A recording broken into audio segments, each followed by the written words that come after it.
Olá, estes são os Diálogos Luso-Atlânticos e eu sou o Rui Badaró e estou com o João Massano. E hoje vamos continuar nossa série de bate-papo sobre direito, política e atualidades. João, olá, tudo bem contigo? Tudo bem contigo, Rui, também? Tudo aí bem no Daqui, Brasil? tudo correndo bem no Brasil, enfrentaremos eleições este ano no segundo semestre e já está próximo. Muito próximo, muito próximo. Aliás, Portugal foi envolvido nas eleições com a visita do nosso presidente, mas pronto. Pois, realmente.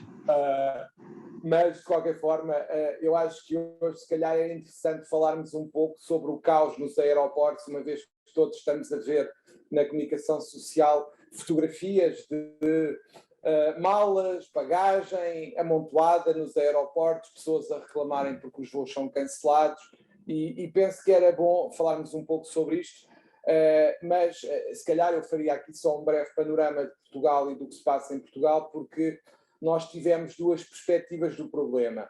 Houve uma que é a perspectiva que está a ocorrer em toda a Europa, que decorre da pandemia, em que, como houve reestruturação de muitas companhias aéreas, eu diria de todas, neste momento elas não têm pessoal para tanta gente que quer voar. Ou seja, há uma procura muito elevada de aviões e de viagens aéreas, mas como as companhias ainda não tiveram tempo para se reorganizar, para retomar o quadro de pessoal que tinham anteriormente à pandemia, o que nós estamos a assistir é o caos completo em todos os aeroportos, em que eles não conseguem responder adequadamente a tanta gente que quer viajar e, de facto, é um problema grave em todo o lado.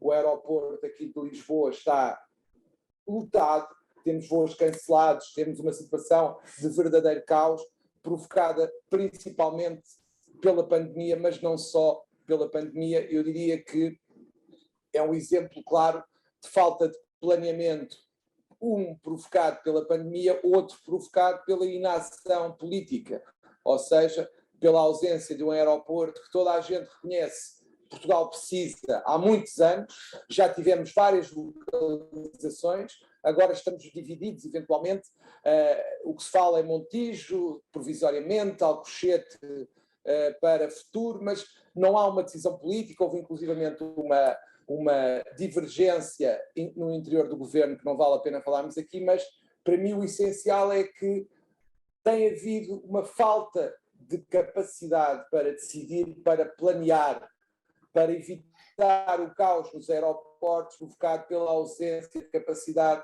do aeroporto de Lisboa. Infelizmente, nós já deveríamos ter um aeroporto há muitos anos, mas, mais uma vez, não tivemos um planeamento adequado e andámos a discutir, há anos que andamos a discutir, há muitos anos que andamos a discutir e ainda não houve uma única decisão que dissesse este é o caminho, é aqui que vai ser construído e, portanto, estamos numa fase em que nem sequer sabemos onde vai ser, quanto mais saber quando está pronto, o que é lamentável, uma vez que Portugal é um país que recebe muitos turistas e que há muitos anos que se demanda a necessidade de construção de um novo aeroporto, que se junta esta falta à crise provocada pela falta de recursos humanos das companhias aéreas, provocada pela pandemia. Mas agora, se calhar, está na hora de passar a palavra para um especialista nas duas perspectivas, ou seja, quer na perspectiva do utilizador,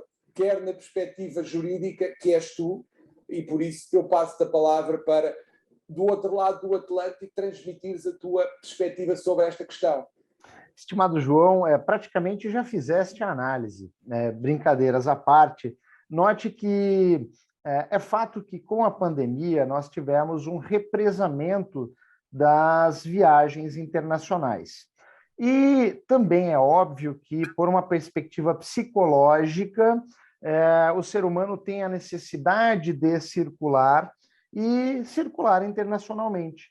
E partindo dessa premissa, a própria Organização Mundial do Turismo, agência especializada da ONU, que trata das questões relacionadas ao turismo, já apontou em alguns reports, em alguns anúncios, alguns estudos, que Assim que a pandemia baixasse as guardas, ou seja, diminuísse as restrições, os países entendessem pela diminuição das restrições de uma maneira geral, haveria um aumento bastante grande do fluxo de viagens.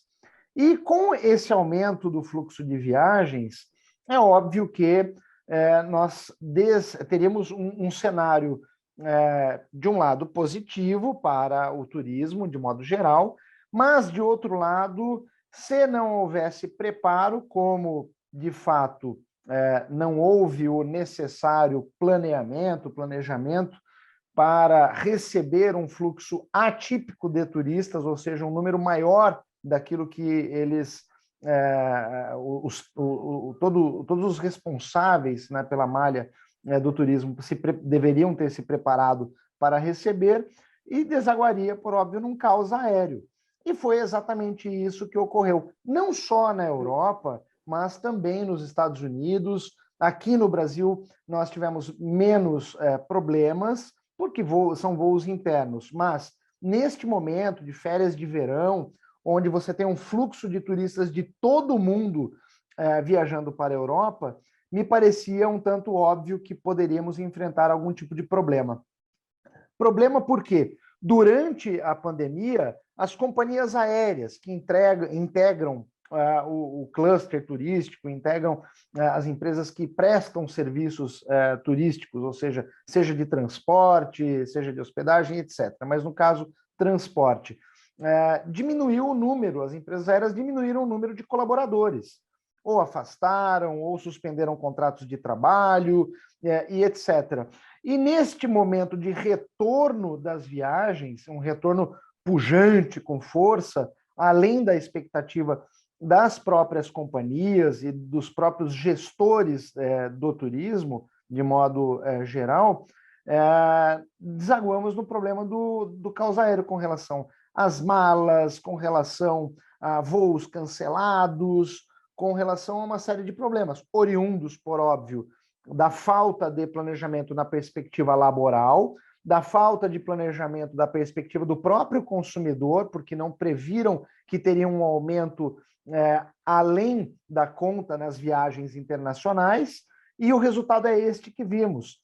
Passageiros passando dias nos aeroportos, outros sequer conseguindo tomar banho, outros chegando de viagem de um país para outro dentro da Europa e perdendo suas respectivas bagagens. A bagagem ficou na França, não chegou em Portugal, o voo chegou em Portugal da Itália e as bagagens ficaram na Itália, enfim, um cenário literalmente de caos aéreo. Caos aéreo que, gozado, nós vivemos isso também no Brasil no ano de 2006, mas por uma outra razão que era justamente a questão dos controladores de voo. Não é esse o problema da Europa. O problema da Europa são os trabalhadores das companhias aéreas, aqueles que prestam serviço, que estão a exigir melhores condições de trabalho, que estão a exigir salários dignos, que estão a exigir uma situação necessária para a boa prestação do serviço turístico, no caso do transporte aéreo. E aí nós temos que observar qual é a solução. A solução, João, necessariamente é aquilo que a Organização Mundial do Turismo já apontou, ou seja, planejar. E para planejar, você tem que fazer previsão no aspecto de gestão, no aspecto dos trabalhadores que integram essas respectivas companhias aéreas. E se não bastasse isso, nós temos um outro problema que demanda uma outra solução, uma solução de infraestrutura. Os aeroportos todos possuem capacidade para receber um número gigante de turistas, lembrando que, no caso de Portugal, salvo o melhor juízo, é um dos principais, se não for o principal destino turístico do mundo nos dias atuais. Portugal está na moda. E então, preciso questionar, e eu vou devolver a pergunta para si. Como está a situação do aeroporto em Lisboa? Quais são os próximos aeroportos, como você já tangenciou aí em sua análise introdutória do assunto? Existem perspectivas em Portugal de construção de novos aeroportos? esses novos aeroportos suprirão a demanda que existe hoje, mas isso não é uma solução imediata, porque, como disse, demanda infraestrutura, e infraestrutura é a médio e longo prazo. Portugal tem um problema grave. Para começar, tem um problema de definição do local. E depois tem as questões ambientais de um dos locais que está em cima da mesa. Depois tem que gerir as próprias autarquias que estão envolvidas nos locais onde vai aparecer ou onde se vai querer construir o aeroporto.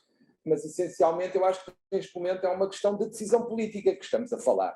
Ou seja, tem que haver uma decisão política, tem que haver a produção de todos os estudos e mais alguns que sejam necessários e depois tem que se avançar com a construção, não há alternativa.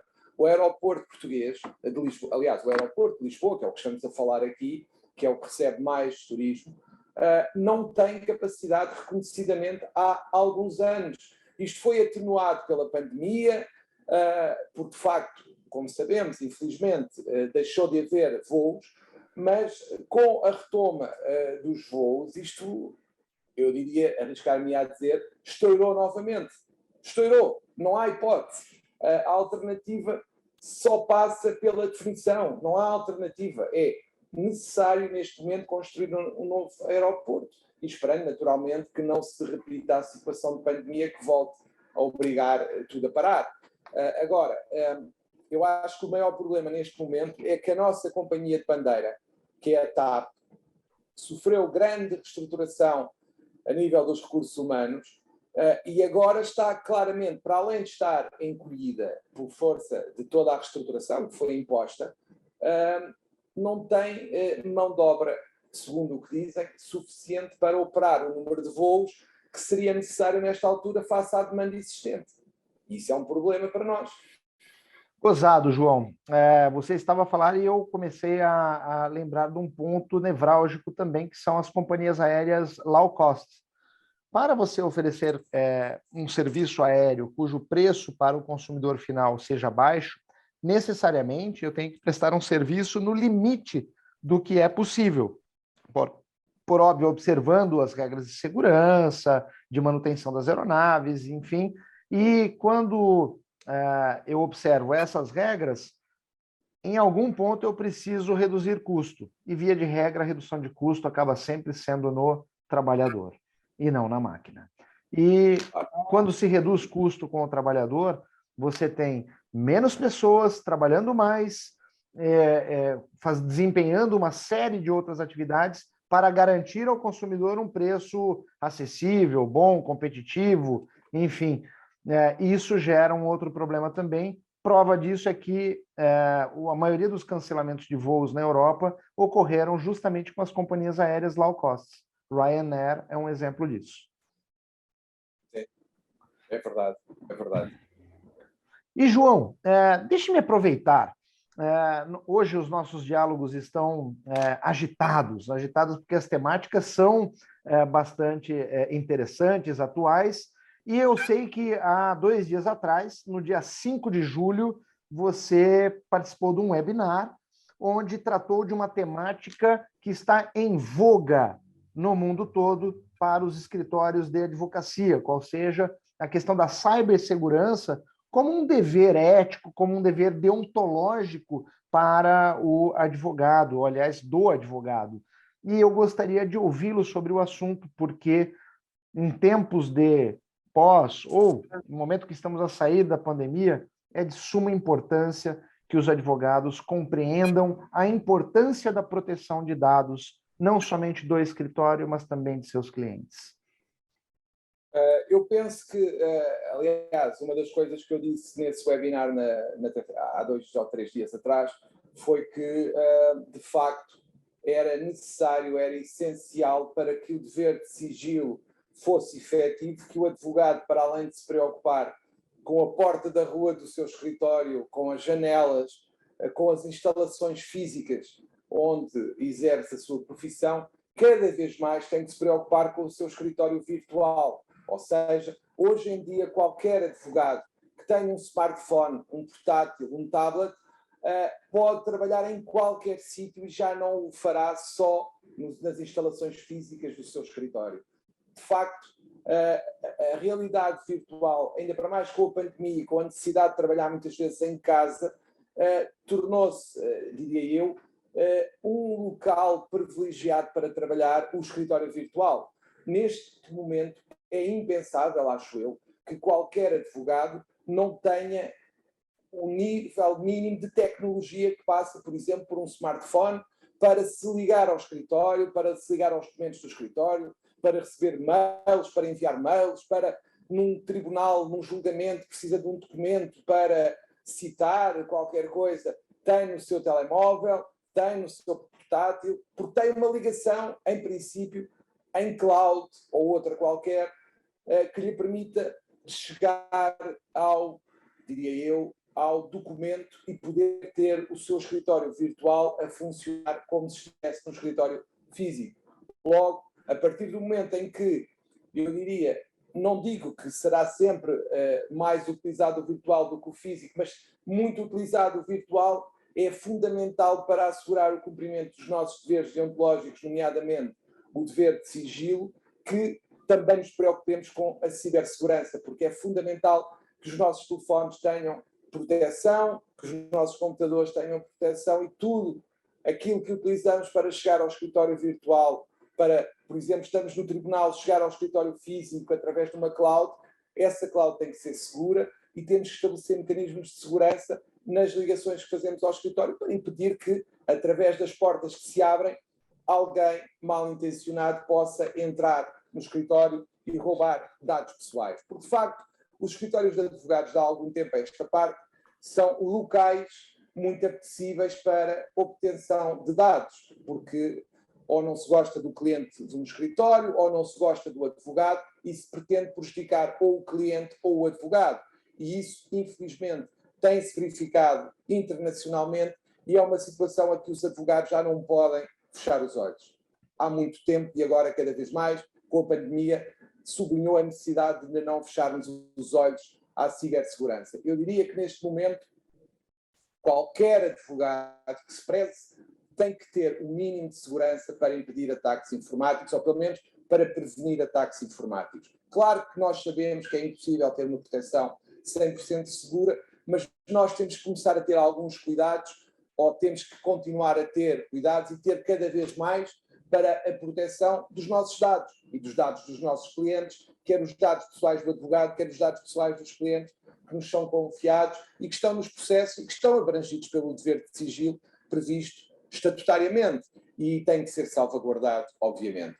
Eu diria que as grandes sociedades, por exemplo, e as médias, já terão uma proteção eficaz, que é muito boa, diria, mas os pequenos escritórios, os escritórios de advogados em prática individual, terão que proteger-se. E isso poderá implicar custos que, naturalmente, se quem está em prática individual conseguir estabelecer uma rede de contactos, de parcerias, é muito mais barato estabelecer segurança informática numa rede do que individualmente. E isso será um caminho que, para reduzir custos, qualquer escritório em prática individual deverá fazer a aquisição de software de segurança dos seus processos, por exemplo, em rede, que seguramente pagará menos do que se fizer individualmente. Eu não sei se no Brasil este é um problema, mas eu acho que a prática individual não tem alternativa relativamente à questão informática, por exemplo, que não seja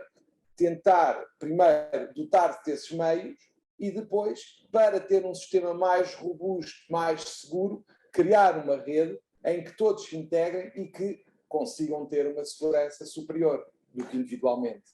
João, parece-me que o momento de solução para que você consiga garantir uma cibersegurança aos escritórios em prática individual, aos pequenos escritórios, como é o caso aqui do Brasil, é que a palavra da vez é para solucionar eventuais dificuldades em arcar com sistemas caríssimos enfim, a parceria. A parceria entre os escritórios, como você muito bem apontou, parece-me ser a solução no modelo de gestão para que os pequenos escritórios não apenas sobrevivam, mas possam apresentar um modelo seguro aos seus clientes no que concerne proteção de dados e tratamento dos dados, sejam eles sensíveis, ultrassensíveis ou de alguma maneira que precisam de uma atenção especial dos advogados. É isso. Deixa-me só acrescentar uma coisa. Eu ontem estive com um advogado espanhol que me disse que, neste momento em Espanha, o que está a ser feito é juntarem-se vários advogados em prática individual no mesmo local central de uma cidade, por exemplo, e estabelecerem uma rede interna, não estão em sociedade, só dividem despesas, que é, no fundo, o que eu acho que é o caminho. E o caminho, se calhar, até passa ou por estar no mesmo sítio, ou então por, não estando no mesmo sítio, ter em cloud uma segurança cibernética que permita ter uma segurança acrescida para todos. Pois, parece-me essa é a solução ideal num momento em que custos é algo que demanda uma atenção muito grande para todos nós, advogados. E factível essa solução, João, bastante interessante. E para concluir, João, você gostaria de deixar um recado, falar sobre, excepcionalmente, algo que lhe apraz, o que você conta de novidade para os nossos próximos diálogos? Eu sugeriria, se calhar, até aproveitando estas temáticas mais de atualidade e tudo mais, que quem nos ouve se entender a partir do momento em que ouça esta nossa emissão, se quiser sugerir temas para debater ou questões que queira ver debatidas, poderá fazê-lo através do e-mail que nós colocaremos no descritivo, quer do Spotify, quer do YouTube. Façam um favor, façam-nos chegar até à próxima quarta-feira questões ou temas que gostassem de ver debatidos e depois, naturalmente, eu e o Rui falaremos daqueles que soubermos algo sobre ou que entendamos que são pertinentes, como é óbvio. Concordas, Rui? Concordo e já me comprometo a criar o nosso e-mail, os diálogos@gmail.com. Já estou dando até a letra do possível e-mail. E daí, até a quarta que vem, nós aguardamos sugestões de vocês que acompanham o nosso bate-papo, que fala sobre direito, sobre atualidades, sobre políticas e, enfim, um verdadeiro bate-papo. João, muito obrigado e espero encontrá-lo bem nos próximos diálogos luso-atlânticos. Ótimo, ótimo. Até a próxima.